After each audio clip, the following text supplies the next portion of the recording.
70 years of fat loss research, thousands of studies, millions of participants, and you could boil it all down to a few key principles that determine whether you succeed or fail. So today we're going to give you 7 tips from those 70 years of research, not trends, not theory. It's based on conclusions from major studies, NASA's studies in the 70s, landmark trials published in major journals like the New England Journal of Medicine, metabolic chamber studies. You'll discover why the Biggest Loser contestants regained all their weight 6 years later, how one factor can swing your daily calorie burn by 2,000 calories, and why the diet that works best has nothing to do with cutting carbs or even counting macros.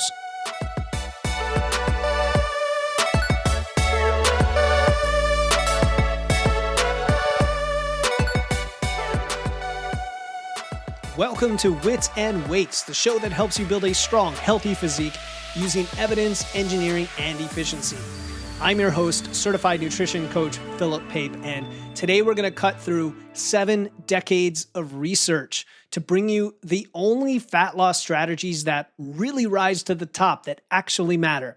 And I get it, the fitness industry loves to overcomplicate fat loss, talk about optimization and new diets, new supplements, new exercise protocols. There's always something promising to be the answer, the shortcut, the magic pill. But when you step back and look at the 7 decades of high quality research, from metabolic chamber studies to landmark trials involving thousands of participants that have held up over this entire duration, there are clear patterns that emerge. There are things that we just know work. And today I'm going to share what those are, 7 principles that have stood the test of time, that are backed by studies upon studies upon studies.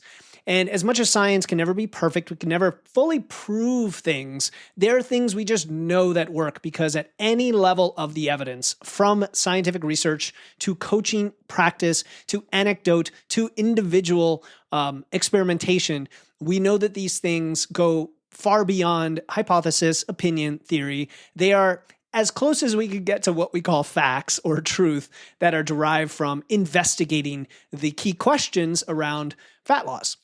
Now, before we get into these 7 tips, I want to give you something that will make implementing them just a bit easier. I have a guide that's been around for a while. It's a really solid, one of our most popular, called the Ultimate Macros Guide. It's actually an ebook that breaks down how to set up your nutrition for fat loss, preserving muscle, long-term success, but it also talks about a lot of aspects of nutrition and supplementation and periodization, all of it. It's completely free. It includes the approach that I use with clients and the philosophy we're discussing today that, again, is backed by the evidence. Just go to witsandweights.com/free or click the link in the show notes to grab your copy of the Ultimate Macros Guide. And by the way, it's been edited over the years as I've gotten feedback from many of you who have either challenged me on things that were kind of on the edge of evidence-based, or who just wanted their questions answered. So go get your Ultimate Macros Guide today, link in the show notes.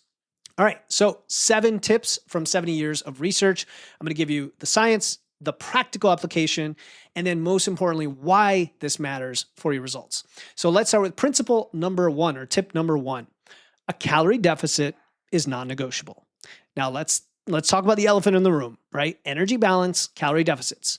And I know some of you are rolling your eyes thinking, this is obvious, this is simplistic. I've been listening to your show for a while, Philip. Of course, calories in, calories out works. Thermodynamics makes sense, but there is so much nuance behind that, and it is always worth repeating and understanding what the evidence says over that 70 years of research.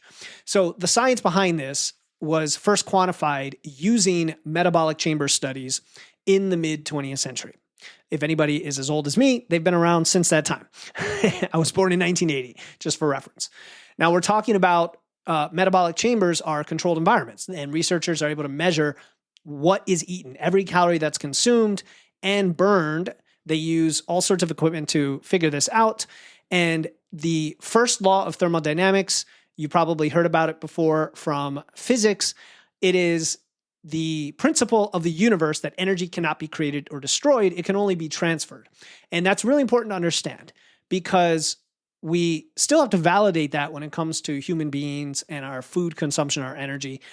There's a study by Hall et al. It was a landmark study in 2011 in Science Translational Medicine, and they took people and put them in a controlled inpatient setting. Think of it like a laboratory for humans. And when calories were matched, low carb and low fat diets resulted in identical fat loss. Identical. And we've seen time and time again where calories are controlled, no matter what the macros look like, we tend to see almost identical results. Doesn't matter if you're fasting, it doesn't matter. When it's controlled for calories, we have the same results. Very important. Why this matters is any argument about this versus calories, it's my hormones versus calories, are missing the point. In fact, the whole GLP-1 Ozempic craze now is proving the fact that it is about energy balance, because those medicines cause only one thing, you to eat less. And when you eat less, you lose weight because you go into a calorie deficit. This is just a law of physics. Yes, hormones influence how much you want to eat and how much energy you expend, right? And that's the other side of the equation we have to think about when we say calories in, calories out. The calories outside is highly influenced by so many complex factors, including calories in. So even what you eat and how much you're taking in, it affects how much you burn. And so we can't override thermodynamics. Again, the new GLP-1 medications reduce appetite, which reduces calorie intake, and that's a great modern proof of this principle. So the takeaway is, for fat loss, to lose fat, you have to be in a calorie deficit. Now, of course, people are going to say, what about body recomposition, where you gain muscle and lose fat? That is a very tiny corner case, which does exist, where you're taking in enough energy to pack on some muscle while also losing fat. But you're losing fat because you don't have enough net energy to support your current fat stores, and therefore your fat is lost. But when we're talking about meaningful fat loss, right, more than a few pounds, you're trying to lose fat, you have to be in a calorie deficit. The method you create that deficit with, whether it's your food choice, your meal timing, how you train, how you move, even medication, that part is far more flexible than people realize. And that's one of the messages of Wits and Weights, is that there are many roads to get there, which is very empowering when you know that your food can be flexible. It's just the guardrails around calories and then macros for other reasons besides weight loss that come into play. So principle one is calorie deficit is non-negotiable. Tip number 2 is that protein preserves muscle and controls hunger. This is an important principle from fat loss research, because if you're not eating enough protein, you miss out on not only lots and lots of side benefits of eating protein, but the very purpose that protein, the very reason that we consume protein, which is the metabolic advantage for our muscle building and our muscle preservation while we're losing weight, so that we don't lose muscle. Now, there are lots of advantages of protein. One of them is the thermic effect of feeding, meaning that the energy cost of digesting and processing protein is highest of all the macros. It's about 20 to 30% of calories consumed, compared to 5 to 10% for carbs and close to 0 for fats. So if you eat 100 calories of protein, your body's going to burn 20 to 30 calories just processing the protein. Perhaps more importantly for a lot of you, though, when it comes to fat loss, is how protein affects your hunger hormones. Patton Jones and his or her colleagues showed in 2008 that protein suppresses ghrelin. That's your hunger hormone. It then increases GLP-1, PYY, and CCK, which are your satiety hormones. You literally feel fuller and more satisfied. So it's kind of the natural GLP-1. Never like to overstate the effects compared to very powerful medications, but it's important to understand how protein increases fullness, satiety. Also, this is what I alluded to as perhaps the most important reason we eat protein is during a calorie deficit, right? Tip number 1, your body wants to break down tissue because it needs energy. It's looking for energy, and protein, especially when it's combined with resistance training, is telling your body, let's preserve muscle tissue when you're seeking out those energy sources. Let's not go after that because that's important. Let's pull it from your fat stores instead. If you're not eating protein, if you're not strength training, the body's like, well, I'm going to take it from where I can get it. And that includes your muscle mass. This is why people on GLP-1 lose massive amounts of muscle for the most part when they're not training and eating protein. And they're obviously crash dieting is effectively the result. Again, when lifestyle is not controlled for. We've said it before, but I'll say it again. Studies show we need about 0.7 to 1 gram per pound of body weight of protein, or about 1.6 to 2.2 grams per kilogram of body weight. And that's a super optimal, well-supported range for the vast majority of people. Now, Eric Helms, you guys know him. He's been on the show a couple of times. And his research team, they found that lean individuals in extreme deficits might need higher intake, up to, say, 3 grams per kilogram. But for most of you, the 0.7 to 1 gram per pound, and I'm sorry, I'm switching between metric and imperial here, is the sweet spot. So when it comes to protein, it's pretty simple. It doesn't matter when you get it, as long as you get your total. It's helpful practically to try to spread it across your meals. It also is good because of the satiety. And there's a tiny optimal effect for muscle building and preservation when you spread it out, but it is very, very small because your body can utilize protein very intelligently no matter how you eat it, even if it's in large, what they call boluses, like you eat a lot at once, but practically it helps to spread it throughout the day. So that's tip number 2. Tip number 3 is that resistance training beats cardio for body composition. Now, this is important because some of you are going to say, wait, I've heard recent studies that say cardio is actually really helpful for fat loss. And yes, it can be to an extent. Moving your body, increasing calorie burn can help. But we're not talking about just dropping fat. We're also talking about holding on to the muscle while doing that. I should reword what I just said. We're not talking about dropping weight. We're talking about holding onto muscle while dropping weight so that what you drop is mostly fat. And that's where resistance training is by far the perhaps most important principle for how you actually look when you reach your goal weight. Because it's not about the weight on the scale. It's about losing fat, building muscle, becoming fitter, becoming leaner. And so resistance training absolutely is non-negotiable for that. So it is one of the 3 non-negotiables besides protein and recovery for fat loss. Go look up my episode called the 3+3 Optimal Model of Fat Loss, and that is one of the 3 non-negotiables. Now, back in the 1970s, NASA was studying what happens to astronauts in space. And they discovered that without the mechanical loading, right, without the resistance training against your muscles, which we get from gravity here on Earth, muscle breakdown accelerated dramatically. I mean, we know this now that in people in outer space, and this is one of the challenges of potentially going to Mars, is the significant muscle loss and what you have to try to do to hold on to that. And it was one of the first major clues that resistance training provides a unique signal that you can't get from cardio. And that's why astronauts are expected to use resistance of some form, right? It's definitely not going to be a barbell when you're up in the space station. There's bands and there's all sorts of rigs that they have for this, but it's a great way to show how resistance training is necessary. There was a 2015 meta-analysis by Strasser and Schobersberger, and it looked at dozens of studies. This is a study of studies that compared resistance training to aerobic exercise for body composition. And no surprise, they found that resistance training preserved lean mass better than aerobic training every time. And there was a recent study done by Dr. Bill Campbell that I believe showed the same thing. In his study, they showed what some people found surprising, which is that, yes, cardio can actually be quite effective for fat loss, but resistance training was better at preserving lean mass. So that's why when we talk about body composition, you need both. You definitely need the resistance training, and then moving through walking and through some strategic forms of cardio help move the needle a bit more on the being able to burn more calories without having to eat less, so to speak. When you're dieting, your body is in an energy deficit, right? Principle number 1, it needs to get energy from somewhere.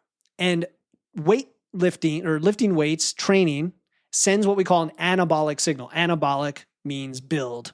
We need this muscle tissue, and we need to build muscle tissue to replace the tissue that's breaking down because we're in this energy deficit.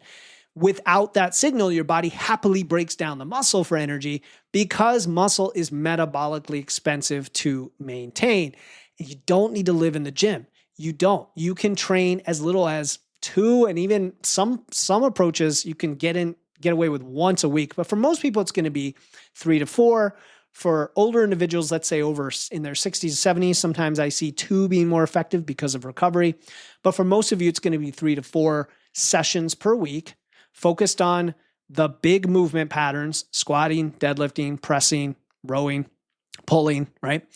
That's deadlifting, but other types of pulls as well, which work multiple muscle groups, right? We call them compound lifts. They work multiple joints, multiple muscle groups. They give you the biggest bang for your buck. And you are progressing, you're using progressive overload, which is a gradual increase in weights or reps and or sets over time. You're challenging your body more and more over time. And if you are not getting stronger, if you're not able to push harder, you're not providing the anabolic signal your body needs, with the caveat that while you're in fat loss and potentially losing weight, your relative strength is probably more important than your absolute strength because you don't have as many resources coming in. But what I like to tell people is just train as if you're able to get stronger and build muscle, and that should be sufficient to hold on to that muscle. All right, tip number 4 is that diet adherence beats diet type every single time. And for those of you newer to the show or to the philosophy we espouse here, this might surprise you, especially if you're caught up in all the debates online about the right diet, keto versus plant-based versus carnivore versus intermittent fasting. There's something new every day, especially with, TikTok and social media. You've got people inventing diets left and right. The sugar diets, all sorts of things that are all based on a type of diet, like exactly what you eat. But we know that actually doesn't matter. What matters is, are you able to adhere to your diet? Because if you can adhere to it, it's sustainable. And then once it's sustainable, you can tweak the levers to get to the goal you need and actually be able to do it. There was a landmark study called the Diet Fits Trial published in JAMA in 2018, and it followed 600 people for 12 months. Half of them did low carb, half of them did low fat.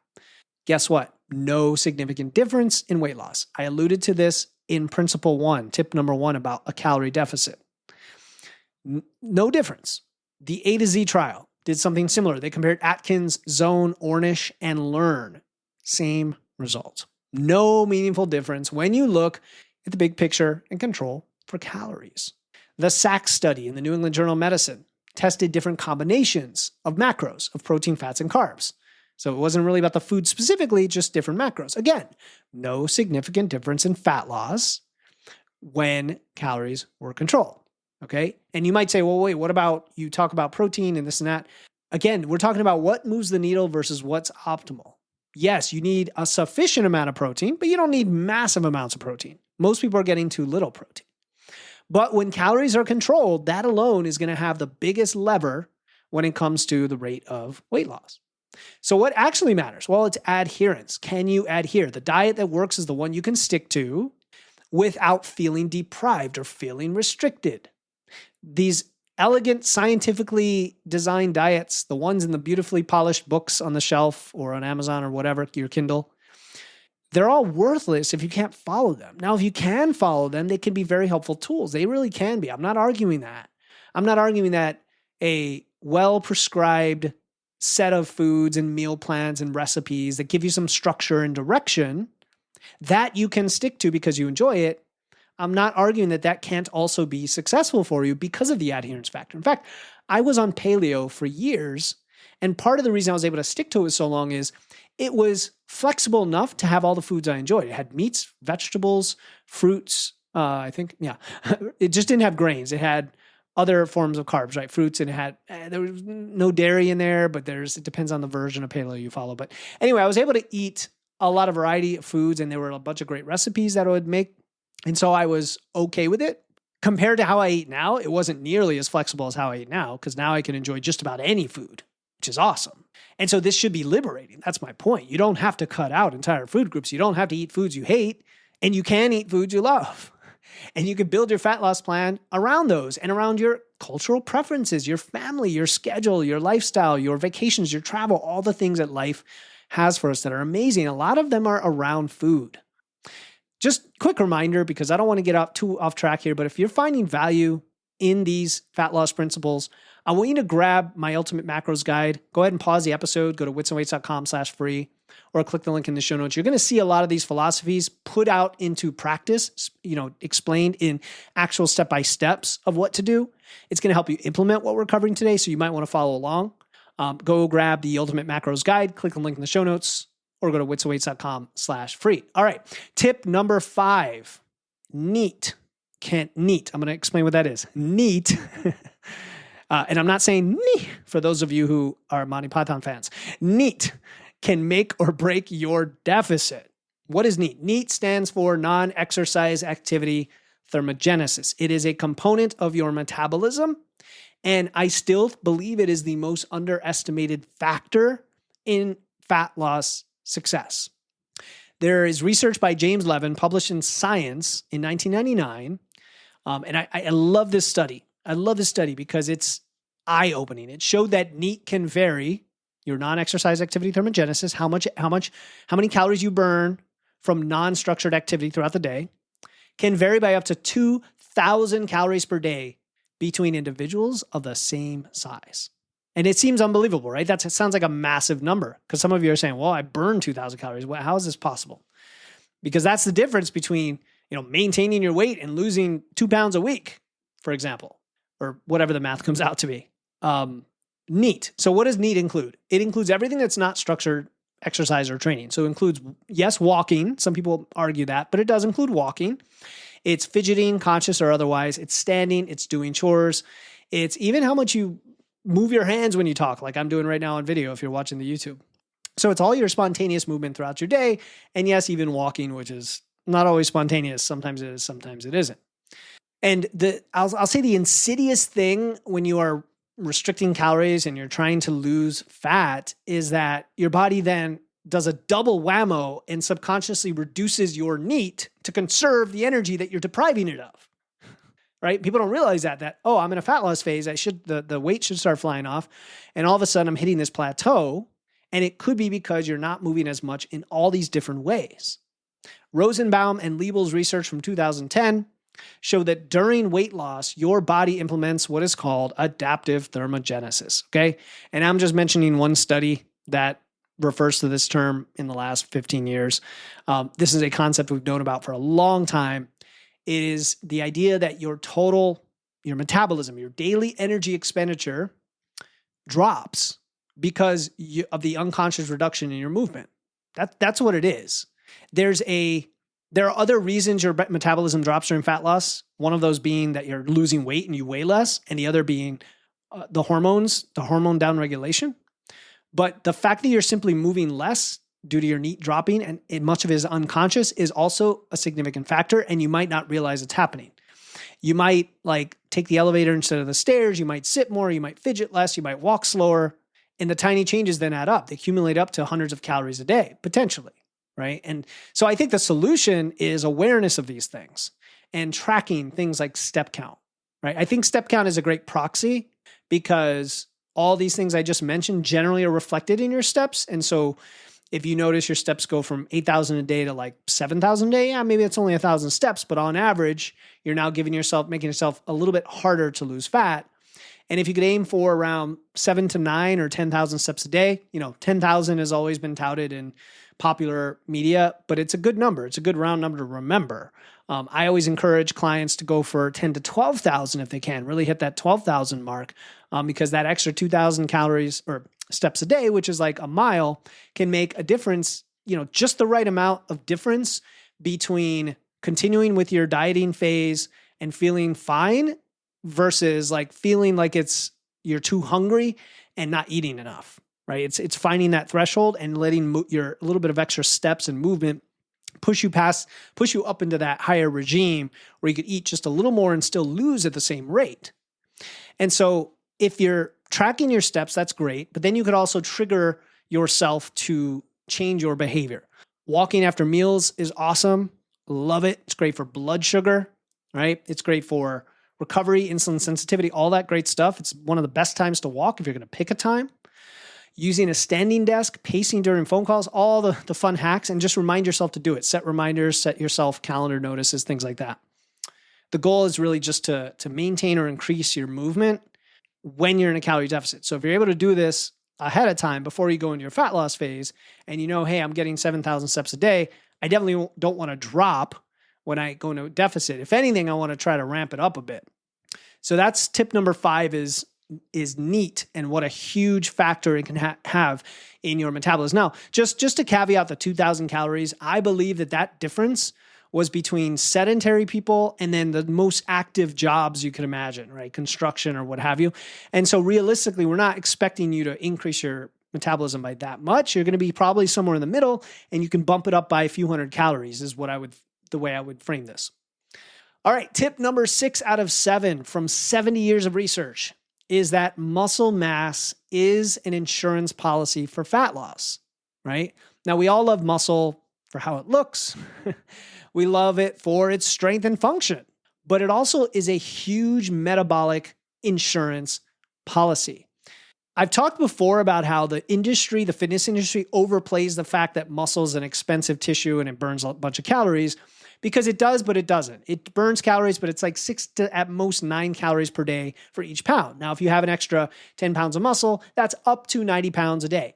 When you think about it, you're like, okay, that's decent, but it's not this huge game changer that people talk about. Build muscle and you just ramp up your metabolism.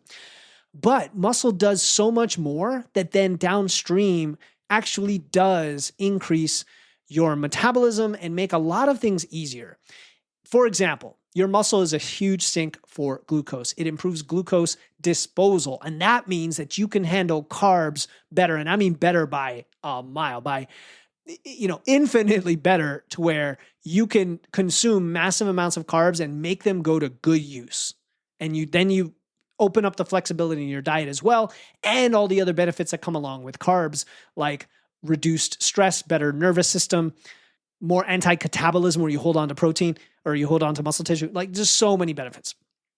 Muscle also enhances nutrient partitioning. More calories then get directed toward muscle tissue rather than fat storage. So it's like a virtuous cycle when you have muscle mass.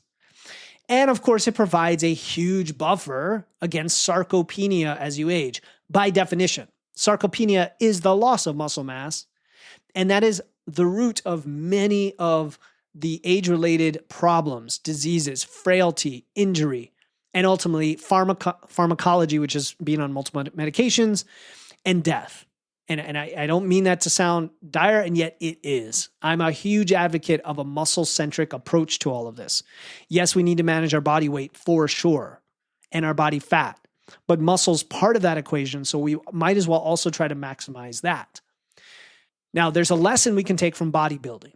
Since the 80s, bodybuilders have shown us that muscle can be manipulated pretty tremendously through bulking and cutting. Now, whether they're on gear or not, right? Whether they're on anabolic steroids or not, it's a model for the fact that you could eat a lot more food during a muscle building phase without getting that fat. If you eat it at the right rate, you can put on a lot of muscle and not too much fat. And again, I'm even when you're natural, when you're not taking special drugs to game this system, I've worked with many, many, many clients, and I've done it myself now probably 5 times in the last 5 years, muscle building phases where you are deliberately gaining weight and you're putting on muscle and you don't gain that much fat. You gain some fat, and then you diet down, you fat loss to lower body fat levels and preserve the muscle mass. And of course, bodybuilders do this to an extreme, right? They have the off season, the improvement season, they call it. They pack on all this muscle. They might gain 20, 30 pounds. And then they go into fat loss for a pretty long fat loss phase, way beyond what any of us need to do. But again, it's an example of the extremes of what happens. And they go to extremely low, like vascular levels of quite lean body fat levels. And yet they're able to preserve their muscle mass. And that's because they're building this metabolic engine. They're focusing first and foremost on the muscle mass, and then only using the fat loss to reveal that muscle. More muscle means you can maintain a leaner physique, probably at a higher scale weight while eating more calories. Don't we all want all of that? More muscle, more food. And when I say higher scale weight, I know you're thinking, I don't want that. But what it means is you can be leaner at a higher scale weight than you think, which gives you more flexibility regarding scale weight for how to live your life and sustain all of this, and then eat a good amount of food. You have metabolic flexibility. You have better hormonal profile. You have higher insulin sensitivity. You have stronger, denser bones. And what does this all translate to, right? Not just looking good, better long-term health outcomes, period, right? All the things we hear people complain about online and wondering what the fix is for, if they were just lifting weights and building muscle, the vast majority of those things would go away or be significantly mitigated, including many, many, many people who think it's their hormones. So this is why resistance training is not optional. It is the foundation of sustainable fat loss. I wish people would not think of fat loss as like dieting. I want people to think of fat loss as having muscle, right? And supporting your metabolic engine. And then you can manipulate your energy stores as needed to reveal your muscle. That to me is fat loss. It's not losing weight. All right, tip number 7, the last tip from 70 years of research is that sustainability beats speed every time. Now, we talked about adherence earlier, how the adherence of a diet is more important than the type of diet.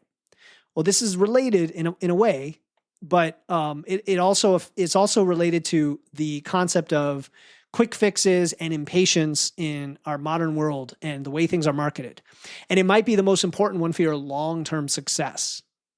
There was a study in 2016 by Fothergill and colleagues following up the Biggest Loser contestants. Now, I did a separate episode just on Biggest Loser follow-up. You can find it in my feed. But they were looking at what happened 6 years later after the Biggest Loser contestants lost all this weight in this it was a TV competition. And most had regained their weight and had very significantly suppressed metabolic rates compared to where they were before the show. And this is 6 years later, right? And for sure, our metabolisms can recover, but it's a matter of degrees and how much you've beat it up over the years tells you how long it's then going to take to recover. It's kind of a symmetrical curve here. And the reason here is because they used very aggressive dieting, very excessive amounts of cardio. And that's exactly the opposite of what I've been discussing today that is supported by the evidence. Rapid weight loss is going to increase your adaptive thermogenesis. It's going to increase the muscle loss. It's going to increase your psychological stress. And that creates the perfect storm for the rebound weight gain, right? And then the cardio and the lack of muscle and all of that stuff. Research shows, conversely, that moderate sustained deficits of about 500 calories a day, 500 calories a day, which is a nice round number. It comes out to be a pound of weight loss per week. For a lot of people, that's about 0.5 to 1% of their weight, right? It depends on how much you weigh, of course. That moderate deficits around 500 calories are associated with better long-term outcomes. We know smaller deficits than that, the problem is they're not enough to move the needle meaningfully, and your body might even adapt into them. And then we know that much larger calories per day, it's just not sustainable. It ends up causing all the problems we saw with the Biggest Loser, maybe not to that extent, but to some degree along that spectrum. And it's not just the physical side effects. When you have a sustainable rate of loss, which I'm a huge advocate of finding out, what's the rate of loss you need to stick to the diet, and don't care about the amount of weight you have to lose. Let the rate of loss tell you how much you lose over a certain time frame. And then you can say, okay, at this rate of loss, I'm going to end up at this weight by this date. And what are you going to do also when you're at a sustainable rate of loss? You're going to preserve your muscle mass. It's huge. You're going to maintain energy for the training itself because you're trying to preserve muscle mass via training. And if you feel wiped out because you're crash dieting, you're not going to have that energy. It's going to allow you to have a social life because now you're not saying no to everything that gets put in front of you. You can still enjoy going out to eat and parties and things like that with some self-restraint, obviously. It also helps you to learn skills and habits, sustainable habits. What even does that mean? So many of you are listening. You've never had that in your life. I feel you because I used to be there, the up and down, the crash dieting, the extreme approaches, the next quick fix. You get to learn sustainable habits. In fact, I just had a call with a client who we went through a fat loss phase. We did her pre-diet maintenance phase. We did the fat loss phase. And now we're at a sustaining phase. And she's like, I don't even want to do anything different for a while because I realized that it takes skills to even sustain your result. There are skills you have to put in place. And if you're constantly trying to diet, especially do it aggressively, you're never going to build those skills. And then, of course, you're going to avoid the psychological stress, the fatigue of the extreme dieting. It's the white knuckling. It's the crash, like I'm in diet mode right now. I have to say no. I'm on a diet. Like all that language effectively goes away when you're only in a moderate deficit. A moderate deficit is just, some good meal planning, some tweaks, a little more protein, more whole foods. It's just some tweaks. A crash diet is a whole game change or a whole change in your entire lifestyle that's extreme. So if you use things like diet breaks along the way, if you use maintenance phases, if you use periodization, if you use refeeds, all of those can reduce the physiological and psychological fatigue, even on top of the fact that you're going at a moderate rate of loss. So think of fat loss as a series of strategically designed phases. It's not a sprint to the finish line. I gotta lose weight. If your mentality is I gotta lose weight, you're already screwed. And you're not ready for fat loss, to be honest. Because the goal isn't to lose weight as fast as possible. It is to lose fat while building the lifestyle where you can maintain that fat loss long term, involving all the tips we just talked about today. So tying all these together, this really isn't just about fat loss, is it? It's really optimizing the way you live, right? And when you do these things, you don't just lose fat. You start to build a relationship with your body that is based on trusting yourself rather than punishing yourself, rather than having guilt and a low sense of self-worth. You trust yourself. You have confidence. You develop skills that then compound over time. It is a form of personal growth and development. And you become someone who understands how your body responds to the different inputs. It's what we're all about. Because you know what? No matter how much science you look at, it doesn't matter until you try it out for yourself and see how your body responds. Because I guarantee you're going to be an outlier with something. And that's okay. And you figure it out. You'll figure it out doing it. I've worked with clients who've implemented these principles. And for years later, obviously they eventually fire me because they're like, okay, you just taught me everything I need to know.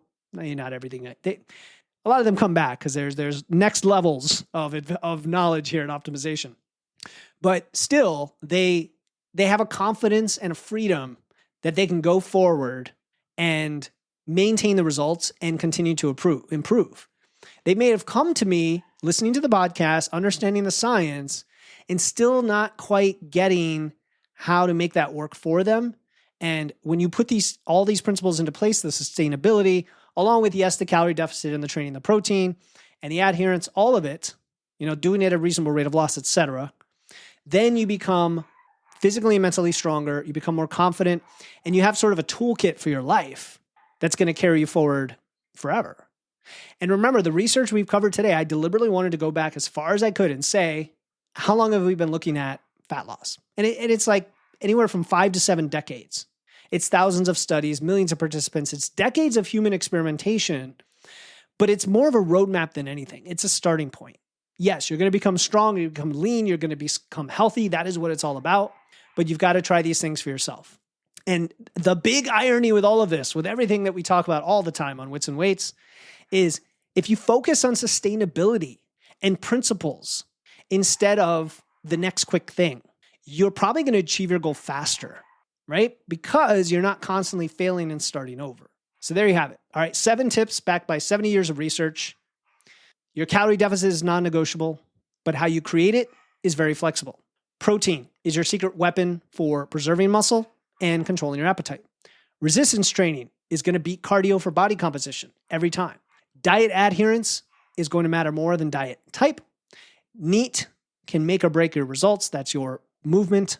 Muscle mass, I'm up to number 6, 2 hands here, is your metabolic insurance policy, and sustainability always beats speed. And these work, guess what? Whether you're 19 or 79, whether you have 10 pounds to lose or 100, whether you're just getting started or you were advanced, these principles work, just to different degrees and different levels of customization to the application. All right, if you're ready to implement these in practice, grab my Ultimate Macros Guide. It covers everything. witsandweights.com/free, or click the link in the show notes. Gives you formulas, steps, explanations, the science behind this, all the things you need to care about, I'll say, to put in place what we've covered today and put it into action. Because knowledge, binging content without implementing it, this is just entertainment, folks. It's just info that's going to go in one ear and out the other. And I want you to get results. I want you to put this stuff into action. And until next time, I want you to keep using your wits, lifting those weights. And remember that when science speaks, smart people listen, but it's up to you to put it into practice. I'll talk to you next time here on the Wits and Weights podcast.